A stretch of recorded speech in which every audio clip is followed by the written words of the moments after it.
की पुरावे जे एकामेकाच्या संपर्कात राहणाऱ्याचे आहे त्याबाबत मी आता आपल्याला एक्सपर्ट कमेंट देऊ शकत नाही आहे. त्याच्याबाबत सुद्धा आमचा तपास चालू आहे की त्यांचा आपसात जरी ओळख होती किंवा आपसात कॉन्टॅक्ट होत होता त्याबाबतचा पुढील तपास आमचा चालू आहे. साधारणपणे पोलिसांनी आतापर्यंत कशा पद्धतीने ट्रॅकिंग केलेलं आहे त्या संदर्भात काय सांगा? कुठल्या दिशेने गेले गोपनीय यंत्रणेने सुद्धा केला आहे आणि लोकल मशिनरीने सुद्धा केला आहे आणि तकनिकी यंत्रणाचा वापर सुद्धा केला गेला आहे.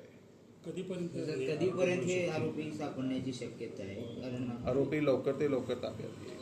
सर, उद्या शिवजयंती आहे आणि त्या पार्श्वभूमीवर हे असं होत आहे, त्याला थोडंसं धार्मिक रंग दिला जातो, तर त्याबद्दल त्यासाठी आम्ही सर्वांना आवाहन केलं आहे आणि ते प्रत्येकाला आम्ही भेटून हे समजून सांगितलेलं आहे की नेमका गुन्ह्याचा स्वरूप काय आहे, त्याचे तपास काय काय झालेला आहे, पोलीस यंत्रणा कशा प्रकारे काम करते, हे सगळी माहिती आम्ही वेळोवेळी काल रात्रीपासून सर्वाला देत आहोत आणि ती समजून पण घेतला गेला आहे आणि त्याच्यात आम्हाला सहकार्य पण भेटत आहे सर्वांचा. सर, पडळकर म्हणाले